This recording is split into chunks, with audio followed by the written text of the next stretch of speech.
ቅድሚ ነዊሕ ዓመታት ኣብቲ ላቦራቶሪ ኣብ ኣህባይ ንኽፍትንዎ LLZ 113 ብዝበሃል ስም ዝጽዋዕ ቫይረስ ይፍጠር።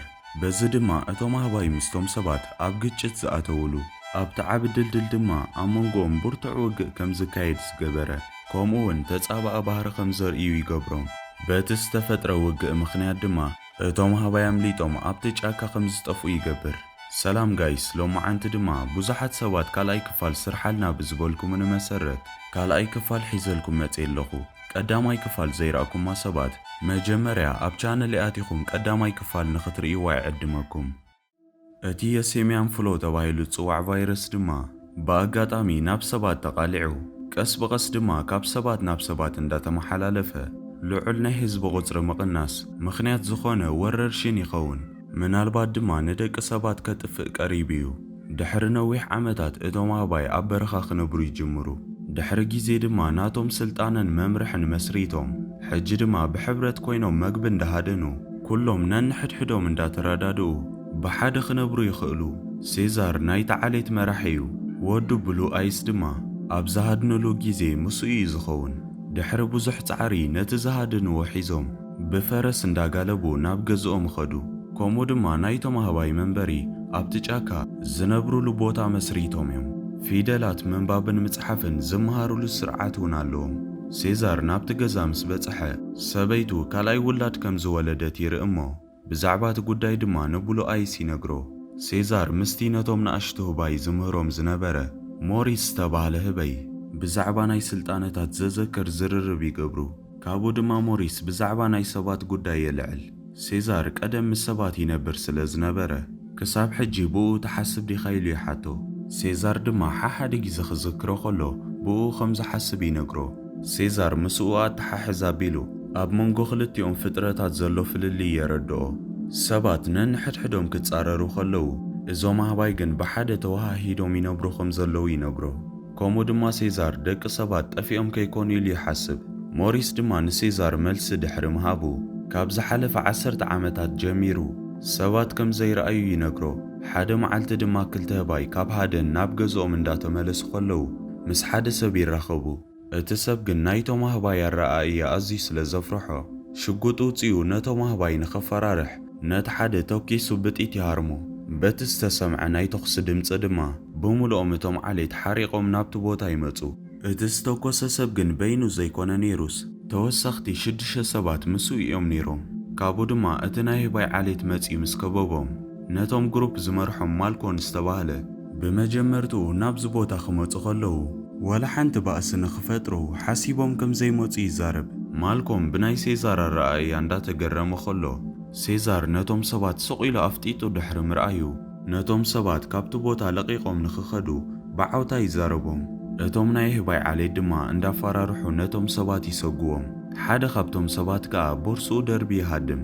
ሞሪስ ነቲ ቦርሳ ልዒሉ ንሴዛር ይህቦ። ሴዛር እቶም ሰባት ናብ ዝነብሩሉ ቦታ ንኽኽተልዎም ንኮባን ንኻልኦት ክልተ ህባይን ይእዝዝ። ማልኮምን እቶም ምስኡ ዝነበሩ ሰባት ድማ መራሒኦም ድሬይፉስን ካልኦት ቁሩብ ወተሃደራት ናብ ዝነብሩሉ ናብ ኬላ ይበጽሑ። በቲ ናይቲ ዲጋ ዝምልከት ብዛዕባ ናይቲ ዘጋጠሞም ኩነታት ንድሬይፉስ እቲ ሓበሬታ ይነግርዎ። ማልኮም ድማ ንድሬይፉስ ናብቲ ዲጋ ዝኸዱሉ ምኽንያት እቲ ዲጋ ናይ ኤሌክትሪክ ሓይሊ ንኸመንጩ እኹል ከም ዝኾነ ይነግርዎ። እንተኾነ ግን ካልእ ጸገም ከም ዘሎን ናብቲ ቦታ ምስ ከዱ ብዛዕባ እቶም ኣህባይን ብዘለዎም ስልጣንን ንድሬይፉስ ይነግርዎ። ድሬይፉስ ግን ኣብቶም መብዛሕትኦም ህዝቢ ስምባደ ስለ ዝፈጥር ንወላ ሓደ ሰብ ንኸይዛረቡ ይነግሮም። ንማልኮም በዓል ቤቱን ቀደም ዶክተር ዝነበረት ኤሊ እቶም ብህይወት ዝተረፉ ቁሩብ ሰባት ካብቲ ቫይረስ ብተፈጥሮኦም ናይ ምክልኻል ዓቕሚ ከም ዘለዎምን ክከላኸልዎ ከም ዝኽእሉን ትገልጸሎም። ማልኮም ድሬይፉስ እቶም ካልኦትን ናብቲ ዝነብሩሉ ቦታ ይበጽሑ። እዚ ከምዚ ኢሉ ከሎ ሴዛርን እቶም ኣህባይን ብዛዕባ ናይቶም ሰባት ኩነታት ይዘራረቡ እዮም ዘለዉ። ገገለ ህባይ ደቂ ሰባት ናይ መጀመርያ ተኹሲ ስለ ዝኸፈቱ ናብ ውግእ ንኽኣትዉ ይደልዩ። እንተኾነ ግን ሴዛር ናብ ውግእ እንተደኣ ኣትዮም እቲ ክሳብ ሕጂ ዝሰርሕዎን ዝፀዓርሉን ክንስእኖ ኢና ብምባል ነቲ ኩነታት ንኸረጋግእ ዲፕሎማሳዊ መንገዲ ይደሊ። ድሕሪ ተኣኼባ ኮባ ምስ ሰባት ዘሕለፎ ሕማቕ ተመክሮ ንሴዛር ይነግሮ እሞ ዘለዎም ስልጣንን ሓይልን ንኸርእዩ ኣጥቢቑ ይሓቶ። በዚ ምኽንያት ድማ ሴዛርን እቶም ዓሌትን መጠንቀቕታ ንኽህቡ ናብቲ ናይቶም ሰባት መንበሪ ይኸዱ። እቶም ኣህባይ ናብቲ ቦታ ምስ መጹ ግን እቶም ሰባት በቲ ዝርእይዎ ዘለዉ ነገር ኣዝዮም ሰንቢዶም ኣብቲ ኣፍ ደገ ናይቲ ማዕጾ ይእከቡ። ሴዛር ድማ ብዘይ ዝኾነ ምኽንያት ናብ ውግእ ክኣቱ ከም ዘይደሊ ይነግሮም። እንተኾነ ግን ኣድላይ ኮይኑ ተተረኺቡ ንኽዋጋእ ድልው ከም ዘሎ ይነግሮም። ሴዛር ድማ ነቶም ዓሌቱ ሒዙ ቅድሚ ምምላሱ ነቲ እቶም ሰባት ክሃድሙ ከለዉ ደርብዮሞ ዝኸዱ ቦርሳ እንዳመለሰ ሰባት ፈጺሞም ናብቲ ቦታ ንኸይመጹ የጠንቅቖም። ኣብዚ ሕጂ ግዜ ሰባት እቶም ኣህባይ ክፈጥሩሎም ብዝኽእሉ ሓደጋ ሰጊኦም ኣዝዮም ይፈርሑ። እንተኾነ ግን ድራይፎስ ዝርርብ ብምቕራብ ዝነብሩሉ ካልእ መንገዲ ከም ዝረኽቡን ካብቲ ናይቲ ዲጋ ወጻኢ ካልእ ሓይሊ ኤሌክትሪክ ከመንጩ ዝኽእል ከም ዝረኽቡ የረጋግጸሎም። እቲ ህዝቢ ድሕሪ ምርግጋኡ ድማ ማልኮም ካብቲ ዲጋ ወጻኢ ካልእ ሓይሊ ኤሌክትሪክ ከመንጩ ዝኽእል ነገር ከም ዘየለ ንድራይፎስ ይነግሮ። ድራይፎስ ድማ ተስፋ ዝቖርጽ ውሳኔ ንኽወስድ ፍቓደኛ ብምዃን ነቶም ኣህባይ ክዋግእዎም ከም ዘለዎም ይምልሰሉ። ብተወሳኺ ድማ ኣብ ዙርያ ዓለም ዘለዉ ካልኦት ሰባት ብህይወት ዝተረፉ ሰባት እንደገና ክረኽቡ ከም ዘለዎምን ከምኡ ድማ ንናይ ሬድዮ ፈነወ ሓይሊ ኸመንጭዉ ከም ዘለዎም የረድኦ። ዝህሰዩ ሰባት ንኸይበዝሑ ድማ ማልኮም ንድራይፎስ ናብቶም ኣህባይ ተመሊሱ ምስ ሴዛር ንኽዘራረብ 3 መዓልቲ ንኽህቦ ሓሳብ የቕርበሉ። ማልኮም ሴዛር ካብ ህበይ ንላዕሊ ከም ዝኾነ ንኸረጋግጸሉ እቲ ናቶም ንሱ ዝመለሰሎም ቦርሳ የርእዮ። ድራይፎስ ድማ ማልኮም እንተደኣ ዘይሰሊጥዎ ካብዚ ናይ ዝሕጂ ንላዕሊ ዝበለጸ ከቢድ ውሳኔ ክወስድ ከም ዘለዎ ይነግሮ። ማልኮም ድማ ንጉዕዞ ምድላው ይቕጽል። ብዛዕባ እቲ መደብ ንኤሊ ይነግራ ምስ ወዱ ኣሌክሳንደር ከምኡ ድማ ንህበይ ብጢት ዝሃረመ ካርቨር ፎስተርን ካምፖን ብሓደ ኮይኖም ናብቲ እቶም ኣህባይ ዝነብሩሉ ቦታ የምርሑ። ዝናብ እንዳሃረመ ድማ ናብቲ ቦታ ይበጽሑ። ማልኮም ድማ ኩሎም ቶም ሰባት ኣብታ መኪና ንኽጸንሑ ይነግሮም። ድሕሪ 2 ሰዓት ተዘይተመሊሱ ድማ ንዕኡ ገዲፎሞ ናብቲ ዝነብሩሉ ቦታ ክምለሱ ከም ዘለዎም ይነግሮም። ማልኮም ካብቲ ቦታ ተበጊሱ ኣብቲ መንበሪኦም ናይቶም ኣህባይ ይበጽሕ። ኣብኡ ድማ ኣህባይ ሓሪቖም ተኣኪቦም ይረኽብዎ። ንማልኮም እንዳጎተቱ ድማ ናብቲ ውሽጢ ይእትውዎ። ኣብቲ ውሽጢ ድማ ኩሎም ቶም ኣህባይ ይኽብዎ። ብሰላም ከም ዝመጸ ንኸረድእ ድማ ኢዱ ንላዕሊ የልዕል። ብምቕጻል ድማ ሴዛር ንማልኮም ንኽርኢ ናብቲ ቦታ ይመጽእ። ማልኮም ድማ ሽዑ ንሽዑ ሴዛር ንኸይቀትሎ እንዳለመነ ዕላምኡ ንኸረድእ ድማ ንሴዛር ሓንቲ ነገር ጥራይ ከርእዮ ከም ዝደሊ ይነግሮ። ሴዛር ድማ ነቶም ካልኦት ሱቕ ኣቢሉ ናይ ማልኮም ሕቶ ይሰምዕ። ካብኡ ድማ ማልኮም ሴዛር ካልኦት ዝተወሰኑ ህባይን ናብቲ ዲጋ ይኸዱ። ማልኮም ነቲ ዲጋ ተጠቂሞም ናይ ኤሌክትሪክ ሓይሊ ከመይ ገይሩ ነቶም ሰባት ከም ዝመልሶም ንኸረድእ ዝተኻእሎ ኩሉ ይፍትን። ማልኮም ብሴዛር እንዳተገረመ ሴዛር ኤሌክትሪክ ከመንጭዉ ከም ዝደለዩ ይርዳእ። ማልኮም ወሲኹ ድማ ነቶም ኣህባይ ንኸሃስዩ ወላ ሓንቲ ዕላማ ከም ዘይብሎም ይገልጸሉ። ሴዛር ድማ ብኸምዚ ዓይነት መልክዕ ስርሖም ንኸካይዱ ይሰማማዕ። እንተኾነ ግን ኩሉ ዝሓዝዎ ሽጉጥ ንኸረክቡ የጠንቅቖም። ኣብቲ ዓሌት ኮባ ሰባት ሓይሊ እንተደኣ ተዋሂብዎም ሓደጋ ክፈጥሩሎም ከም ዝኽእሉ ብምርዳእ ብናይ ሴዛር ሓሳብ ከም ዘይተሰማምዐ ይገልጽ። ሴዛር ድማ እዚ ዝገብር ዘሎ ኣብ መንጎ ሰባትን ኣህባይን ሰላም ንኽፈጥር ጥራይ ደልዩ ከም ዝኾነ ይነግሮ። ኮባ ግን ብሕርቃን ብሰባት ምኽንያት ዝገደፈሉ በሰላ እንዳረኣየ እዚ ዝወሰኖ ነገር ጌጋ ከም ዝኾነ ይዛረብ። እንተኾነ ግን ሴዛር ልዕልዩ መራሓ ከም ዝኾነ ምስ ገለጸሉ ሽዑ ንሽዑ ሱቕ ይብል። ንጽባሒቱ እቶም ግሩፕ ኣብ ውሽጢ ናይ ሴዛር ቁፅጽር ኮይኖም ስርሖም ክሰርሑ ምስ ጀመሩ ኮባን ኣብ ትሕቲኡ ዘለዉ ህባይን ተሓቢኦም ሴዛር ከይፈለጠ ናብቲ ናይ መንበሪ ናይቶም ሰባት ይኸዱ። ኣብኡ ድማ ሽጉጥን ዝተፈላለየ መሳርያታትን ዝተቐመጠሉ መኻዚኖ ብሕቡእ ይረኽቡ። ኮባ ኣብቲ ናይ መሳርያ መቐመጢ መኻዚኖ ከሎ 2 ሽጉጥ ዝሓዙ ሰባት ምስ ረኣይዎ ሽጉጦም ናብኡ ይዕቅኑ። ኮባ ድማ ኣማራፂ ስለ ዘይነበሮ ወላ ሓንቲ ሓደጋ ከም ዘይፈጥር ብምምሳል ነቶም ሰባት ንኸታልል ኣብ ቅድሚኦም እንዳሳዕስዐን ዝተፈላለየ ምንቅስቓሳትን እንዳገበረ ገርሂ ይመስል። ከምቲ ኮባ ዝተጸበዮ ድማ እቲ ጠባዩ ምርዳእ ዝኣበዮም ቶም ሰባት ኮባ ዝጠፍአ ህበይ ከም ዝኾነ ብምሕሳብ ሱቕ ኢሎም ይሰድዎ። በዓል ማልኮም ድማ ኣብ ሓደገኛ ቦታ ኣብቲ ትቦታት እንዳሰርሑ ከለዉ ናይቲ መንደቕ ፍርስራስ ይወድቆም። ኣብ ከምዚ ዓይነት ሓደጋ ከለዉ ድማ ካርቨር እግሩ ይህሰ። እቶም ኣህባይ ድማ እቲ ዝተፈጥረ ነገር ስለ ዝተረድኦም ነቲ ዝፈረሰ እማን ካብቲ ቦታ እንዳኣለዩ በዓል ማልኮም ካብቲ ዝነበርዎ ቦታ ንኽወፁ ይሕግዝዎም። ማልኮም ድማ ንዕኡን ነቶም ካልኦት ሰባትን ስለ ዝሓገዘ ንሴዛር የመስግኖ። እንተኾነ ግን በቲ ዘጋጠመ ፍርስራስን በቲ ንካርቨር ዘጋጠሙ ኩነታት ምኽንያት ተወሳኺ ግዜ ንኽወሃቦም ይሓትት። ካብኡ ድማ ንሴዛር እቲ ካልኣይ ወዱ ዝኾነ ንእሽተይ ህበይ ናብቶም ሰባት ይቐርብ እሞ ኩሎም ተገሪሞም ይርእይዎ። ቀፂሉ እቲ ንእሽተይ ህበይ ድማ ኣብቲ ናይ ካርቨር ኣቑሑት ተሓቢኡ ዝነበረ ሽጉጥ ይረክብ። እዚ ድማ ነቶም ኣህባይ ኣዝዩ ይሕርቆም። ካርቨር ድማ ነቲ ሽጉጥ ሒዙ ነቶም ኣህባይ ከፈራርሖም ይፍትን። ሴዛር ግን ብሓይሊ ነቲ ሽጉጥ መንጢሉ ኣብ መሬት የውድቆ። ከምኡ ድማ ሴዛር ንካርቨር በቲ ሽጉጥ ክሃርሞም ዝሓሰበ ማልኮም ንሴዛር ደው ንኸብል ይሓቶ። ኣዝዩ ዝሓረቐ ሴዛር ድማ እቲ ሽጉጥ ናብ ማልኮም ዓቂኑ ብናይ ሽጉጥ ዝሃቦም ትእዛዝ ይዘክሮ። ቀፂሉ ድማ ሴዛር ነቲ ሽጉጥ ናብቲ ማይ ደርቢዩ ነቶም ሰባት ቀልጢፎም ካብዚ ቦታ ንኽለቁ ነጊርዎም ይኸይድ። ማልኮምን እቶም ናቱ ግሩፕን ንኽኸዱ እንዳተዳለዉ ከለዉ ድማ ባዕሉ ጽቡቕ ጌሩ ከም ዘረድኦ ብምሕሳብ ብቕልጡፍ ናብ ሴዛር ክኸይድ ይጅምር። ኤሊ ድማ ተኸቲላቶ ትኸይድ።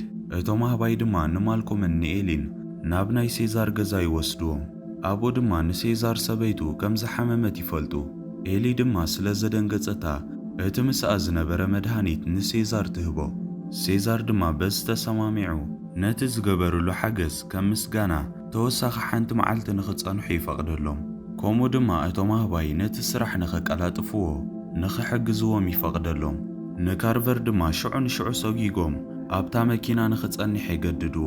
ብዙሕ ከይጸንሐ ኸኣ ኮባን እቶም ኣብ ትሕቲኡ ዝሰርሑን ብዛዕባ እቲ መሳርያ ንሴዛር እቲ ሓበሬታ ንኽነግርዎ ናብቲ መንበሪ ቦትኦም ይመጹ።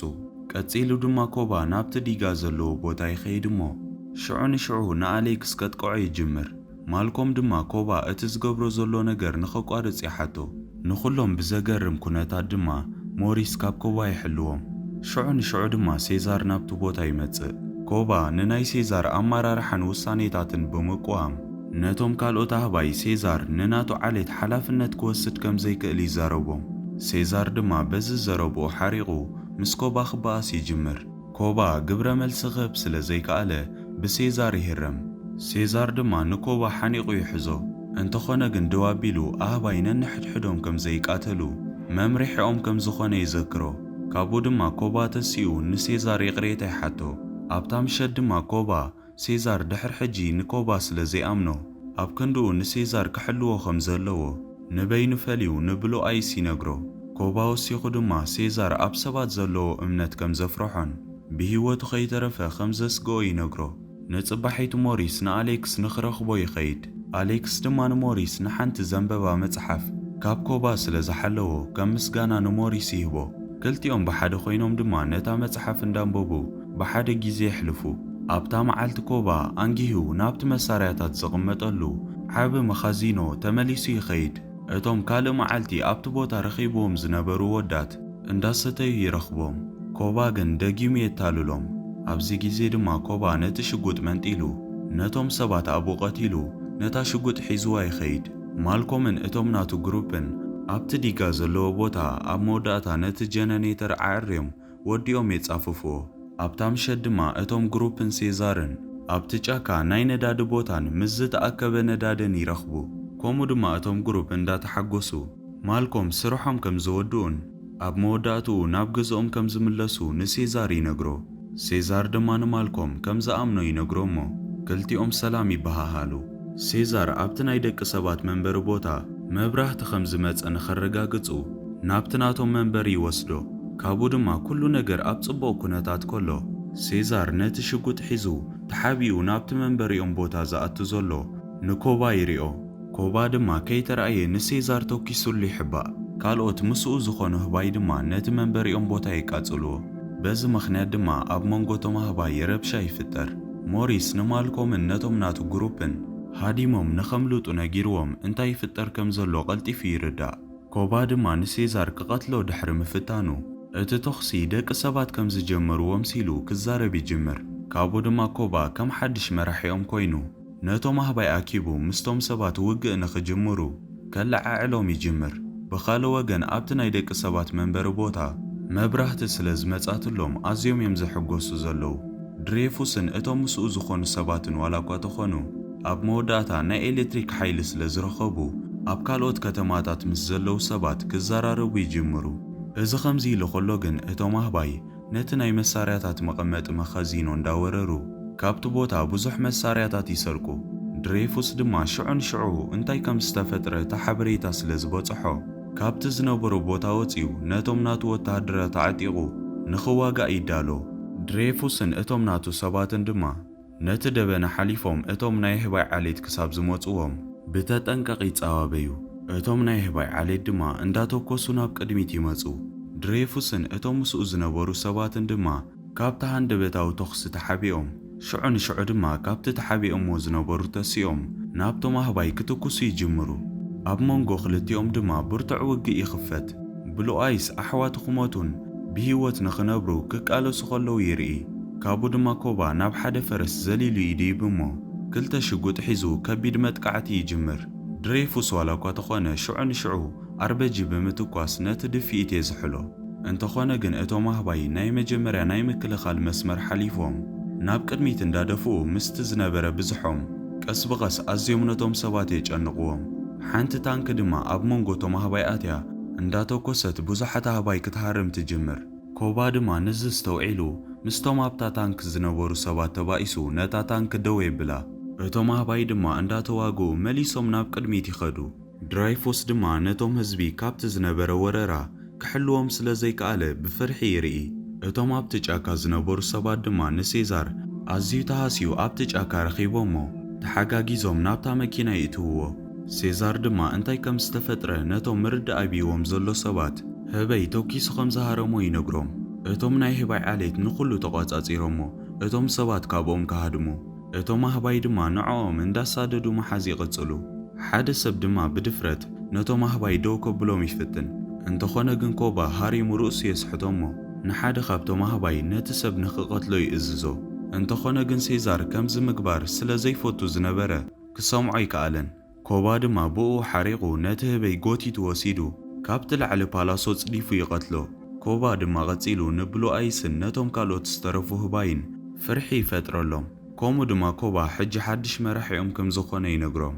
እቶም ኣህባይ ነቶም ኩሎም ሰባት ኣኪቦም ሒዞም ንኸኣስርዎም ናብ ሓደ ቦታ ይወስድዎም። ማልኮምን እቶም ናቱ ግሩፕን ድማ ናብታ ቀደም ሴዛር ዝነብረላ ዝነበረ ከተማ ይበጽሑ። ኣብኡ ድማ ናብታ ናይ ቀደም ናይ ሴዛር ገዛ ይኸዱ እሞ እቶም ግሩፕ ቀደም ሴዛር ምስ ሰብ ይነብር ከም ዝነበረ ይፈልጡ። ማልኮም ድማ ሴዛር ተሃስዩን ቆሲሉን ስለ ዝነበረ ዘድሊ ንዕኡ ዝኾኑ መድሃኒት ንኸምጽእ ናብቲ መንበሪኦም ዝነበሩ ቦታ ከም ዝምለስ ንኤሊ ይነግራ። እቶም ኣህባይ ድማ ነቶም ሰባት ብሓጺን ኣብ ዝተሰርሐ ቦታ እንዳኣሰሩ ኮባ ንኻልኦት ኣህባይ እንዳሰደደ ካልኦት ሰባት እንተደኣ ረኺቦም ሒዞም ንኸምጽዎም ይእዝዞም። ኣብ መንጎ እቶም ህዝቢ ድማ ብሉ ኣይስ ተገሪሙ ሞሪስን ካልኦት ኣህባይን ከምኡ ድማ ንሴዛር ተኣመንቲ ዝኾኑ ህባይ ተኣሲሮም ይርኢ። ሞሪስ ድማ ንብሉ ኣይስ ንገዛእ ርእሱ ንኽሕሉ ይነግሮ። ማልኮም ድማ ናብቲ ቦታ ይበጽሕ እሞ ቀልጢፉ ናብ ገዛ ይኣቱ። ነቲ መድሃኒት ወሲዱ ድማ ክኸይድ ምስ ሓሰበ እቶም ኣህባይ ኣብቲ ጥቓ ማዕጾ ስለ ዝነበሩ ካብቲ ገዛ ንኽወፅእ ይጽገም። ማልኮም ኣብኡ ኸሎ ድማ ሓደ ሽጉጥ ዝሓዘ ህበይ ይርኢ። ኣጋጣሚ ግን ዝህበይ ብሉ ኣይስ ነይሩ። ከምኡ ድማ ሴዛር ክሳብ ሕጂ ብሂወት ከም ዘሎ ማልኮም ይነግሮ። ብሉ ኣይስን ሴዛርን ድማ እንደገና ኣብቲ ሴዛር ዝነበሮ ቦታ ብሓጎስ ይራኸቡ። ከምኡ ድማ ሴዛር ንብሉ ኣይስ ብዛዕባ እቲ ኮባ ንዕኡ ዝገበሮ ነገር ይነግሮ። ኣብታ ምሸት ድማ ሴዛር ጌጉኡን ብዛዕባ ሰብን ኣህባይን ዘለዎ ጌጋ እምነትን ኣጠማምታን ይርዳእ። ብሉ ኣይስ ድማ ንሴዛር በዓል ሞሪስ ከም ዝተኣስሩን ሓደ ካብኦም ኣሹን ዝተባሃለ ድማ ከም ዝሞተ ይነግሮ። ሴዛር ኣብዚ ሕጂ ግዜ ንኮባ ደው ከብሎ ስለ ዝደለየ ብሉ ኣይስ ከም ዝሕግዞ ይነግሮ። ንጽባሒቱ ብሉ ኣይስ ነቶም ዝተኣሰሩ ኣህባይ ነፃ ንኸውፅእ መደብ የውፅእ። ኣብታ ምሸት ድማ ነቶም ዝሕልዎም ዝነበሩ ህባይ ናብታ ኣውቶቡስ ከም ዝመፁ ይገብር። ብሞሪስን በቶም ካልኦት ኣብኡ ዝነበሩ ህባይን ሓገዝ ነቶም ዝሕልዎም ዝነበሩ ህባይ የወግድዎም። ምስቶም ኣብቲ ቦታ ተኣሲሮም ዝነበሩ ሰባት ድማ ይፍትሑ። ሴዛር ብወገኑ ድማ ኣብቲ ዝኣረገ ገዛ ናይ ቀደም ዝሓለፈ ጊዜያት ክዝክር ይጅምር። ኣብ ካሜራ ምስቲ ናይ ቀደም ዋንኡ ብሓደ ኮይኖም ተቐዲሖሞ ዝነበሩ ቪድዮ ተመሲጡ ይርኢ። ማልኮም ግን ናብቲ ገዛ ይኣቱ እሞ ብሉ ኣይስን እቶም ካልኦት ተኣሲሮም ዝነበሩ ዝተፈትሑ ኣብቲ ቦታ ክሳብ ዝበጽሑ ንቑሩብ ጊዜ ይዕልሉ። ምስ መጹ ድማ ብሉ ኣይስ ንሴዛር ኮባ ሕማቕ መደብ ኣውፅኡ ከም ዘሎ ይነግሮ። ስለዚ ድማ ሴዛር ማልኮም ከምኡ ድማ እቶም ዝተረፉ ህባይ ቀልጢፎም ናብቲ ናይ ደቂ ሰባት መንበሪ ቦታ ይኸዱ። ማልኮም ድማ መንገዱ ምስ ድሬፉስ ይራኸብ። ማልኮም ድሬፉስን እቶም ዝተረፉ ካልኦት ሰባትን ነቲ ዲጋ ፈንጂሮም ንኽፍርስዎ ከም ዝሓሰቡን ድሬፉስ ናቱ ሓገዝ እውን ከም ዝደሊ ይፈልጥ። ማልኮም በዚ ነገር ስለ ዘይተሰማምዐ ኬስ ተውዓልሉ ቀስ ኢሉ ሽጉጥ ሒዙ ናብቶም ናይ ድሬፉስ ግሩፕ ዓቂኑ ንሴዛር ዕድል ክህብዎ ከም ዘለዎም ይነግሮም። ሴዛርን ኮባን እቶም ካልኦት ኣህባይን ኣብ ዝነበሩሉ ኣብቲ ላዕሊ ይራኸቡ። ናይ ክልቲኦም ኣመለኻኽታ ስለ ዝፈላለ ብዘይ ምርድዳእ ድሕሪ ምዝርራቦም በዚ ምኽንያት ኣብ መወዳእታ ኣብ መንጎ ክልቲኦም መን ይትቐንዲ ሓያል ንኽፍለጥ ሓደ ብሓደ ክልቲኦም ክበኣሱ ይጅምሩ። ኮባ ሓያል ስለ ዝነበረ ንሴዛር እንዳሃረሞ ክልቲኦም ይወድቁ። ካብቲ ዝወደቕዎ ተሲኦም ድማ ኮባ ንሴዛር ብሓይሊ ምስ ሃረሞ እንደገና ምስቲ ኣብኡ ዝነበረ ፍርስራስ ይወድቁ። ሴዛር ድማ ደጊሙ ተሲኡ ነቲ ብምውዳቑ ተሃሲዩ ዘሎ ኮባ ይርዮ። ማልኮም ንድራይፎስ ነቶም ኣህባይ ዕድል ንኽህቦም ከረድኦ እንዳፈተነ ንበዓል ሴዛር ጊዜ ይህቦም። ኣብቲ ላዕሊ ድማ ናይ ሴዛርን ናይ ኮባን ባእሲ ቐጺሉ እዩ። ኮባ ብሓጺን ክሃርም እንዳጀመረ ሴዛር ድማ እንዳተኸላኸለ ካብ ቦታ ናብ ቦታ ይዘልል። ሴዛር ኣብ መንገዱ መከላኸሊ ዝኾኑ ዓበ ሓጺን ምስ ረኸበ ሙግያዩ የቋርጽ። ሴዛር ድማ ንኮባ ከም ሓውርኡ ንዕኡ ምእማኑ ጌጋ ከም ዝኾነ ይነግሮ። ኮባ ግን ነቲ ሴዛር ሒዝዎ ዝነበረ መከላኸሊ እንዳሃረመ ንናቱ ዓሌት ነህባይ ጥራይ ኢሉ ከም ዝዋጋእ ንሴዛር ይነግሮ። ሴዛር ግን ንገዛእ ርእሱ ጥራይ ከም ዝዋጋእ ብምንጋር ንኮባ ይመልሰሉ። ኮባ በቲ ሴዛር ዝተዛረቦ ነገር ኣዝዩ ሓሪቑ እቲ ቆስሉ ክሳብ ዝህሰ ብሓይሊ ክሃርሞ ይጅምር። ሴዛር ድማ ንኸጥቅዖ ጊዜ ይረክብ እሞ ኣብቲ ቆስሉ ብሓይሊ ይሃርሞ። ኮባ ክሳብ ዝወድቕ ሴዛር መመሊሱ የጥቅዖ። ኮባ ግን ብዝተኻሎ ዓቕሚ ምስኡ ምበኣስ ይቐጽል። ማልኮም ሕጂ እውን ጊዜ ንኽረኽቡ ነቶም ሰባት እቲ ሽጉጥ ሒዙ ደው የብሎም። እንተኾነ ግን ድራይፎስ ሃንደበት ኣዘንጊዑ ነቲ ናይ መፈንጀሪ ሪሞት ኣብ ኢዱ ሒዞ። ድሬፉስ ንቑሩብ ጊዜ ደው ኢሉ ንማልኮም ንሱ ነቶም ሰባት ጥራይ ከም ዝሓስብ ነጊሩ ንሱን እቶም ናቱ ግሩፕን ኣብኡ ኸለዉ ነቲ ሪሞት ጠዊቑ ነቲ ቦታ ይፍንጅሮ። ማልኮም ቀልጢፉ ናብ ጉድጓድ ረኺቡ ኣብኡ ይሕባእ። በቲ ፈንጂ ምኽንያት ድማ ሴዛርን ኮባን ዝነበርዎ ቦታ ካብቲ ዝነበሮ መመሊሱ ምፍራሱ ይቕጽል። ሴዛርን ገገለ ናቱ ህባይን ድማ ካብቲ ዝተፈጥረ ሓደጋ ይድሕኑ። ኮባውን እንተኾነ ክሳብ ሕጂ ብሂወት እዩ ዘሎ። ካብቶም ዝሞቱ ኣህባይ ድማ ሽጉጥ ይወስድ። ተስፋ ብምቑራጽ ነቶም ምስ ሴዛር ዝኾኑ ህባይን ንሴዛርን ክትኩሰሎም ይጅምር። በቲ ኮባ ዝተኮሶ ጠያይት ምኽንያት ድማ ሞሪስ ይህረም። ሴዛር ድማ እዚ ምስ ረኣየ ብሓይሊ ናብ ኮባ ዘሊሉ ብምኻድ ይሃርሞ። ኮባ ድማ ክወድቕ ቁሩብ ተሪፍዎ ኣብቲ ዝወደቐ ሓፃዊን ሒዙ ጠልጠል ይብል። ሴዛር ናብቲ ቦታ ምስ ቀረበ ድማ ኮባ ተስፋ ቆሪጹ ኣህባይነ ንሕድሕዶም ከም ዘይቃታተሉ የዘክሮ። ሴዛር ድማ ንኽሕግዞ ብምሕሳብ ኣብ ኢዱ ይሕዞ። ነቶም ብሰንኩ ዝተሃስዩ ናቱ ግሩፕ ርኢዩ ኮባ ካብ ሕጂ ንድሓር ናቶም ኣባል ከም ዘይኮነ ብምሕሳብ ነቲ ሒዝዎ ዝነበረ ናይ ኮባ ኢድ ይፍንዎ እሞ ኮባ ጸዲፉ ይመውት። ሴዛር ነቶም ኣህባይ ኣብቲ ቦታ ይእክቦም። ኣብኡ ድማ ቶም ኣህባይ ንማልኮም ካብቲ ትሕቲ መሬት ከውፅዎ ኸለዉ ይረኽቦም። ሴዛር ከዓ ንማልኮም ንኽሰድዎ ነቶም ኣህባይ ይነግሮም። ማልኮም ድማ ቐጺሉ ወተሃደራት ይመጹ ከም ዘለውን እዞም ኣህባይ ኣብ ሓደጋ ከም ዘለዉ ካብቲ ቦታ ድማ ክኸዱ ከም ዘለዎም ሽዑ ንሽዑ ይነግሮ። ሴዛር ድማ ናይቶም ኣህባይ ጌጋ ኣሚኑ ንማልኮም ንደቂ ሰባት ኣዝዮም ስለ ዝበደሉ ምስ ደቂ ሰባት ባእሲ ከም ዝፈጠሩ ብምዝራብ ንማልኮም እቲ ውግእ ቅድሚ ምጅማሩ ንኽኸይድ ይነግሮ። ማልኮም ድማ ተፋኒዎ ካብቲ ቦታ ይኸይድ። ብሉኣይስን ሴዛርን ድማ ምስቶም ካልኦት ዝተረፉ ቤተሰቦም ብሰላም ይራኸቡ። እቶም ኩሎም ኣህባይ ድማ ብሓደ ተኣኪቦም ንሴዛር ደጊሞም ከም መራሒኦም ተቐቢሎሞ። ኣብ መወዳእታ ሴዛር ኣብ ቅድሚ ኩሎም ደው ኢሉ ነቲ ዝመጽእ ዘሎ ማዕበል ክጽበ ኸሎ እንዳረኣናዮ ፊልምና ኣብዚ ትውድእ። ክቡራት ተኸታተልቲ ካልኣይ ክፋል ከምዚ ትመስል ነይራ። ከምኡውን ናይዛ ፊልም ሳልሳይ ክፋል ክሰርሓልኩም ትደልዩ እንተደኣ ኮይንኩም ኣብ ኮመንት ጻሓፉለይ። ከምኡ ድማ ነዛ ፊልም ላይክ ብምግባር ንቻነልና ድማ ሓደሽቲ ፊልምታት ሒዝና ክንመጽእ ከለና ቀልጢፉ መታን ክበጽሓኩም ሳብስክራይብ ምግባርን ነታ ናይ ደወል ምልክት ጥወቕ ምባል ኣይትረስዑ። ከምኡውን ርኢቶኹም ኣብ ኮመንት ጻሓፉለይ። ኣብ ቀጻሊ ብኻልእ ፊልም ክሳብ ንራኸብ ሰሰናዩ።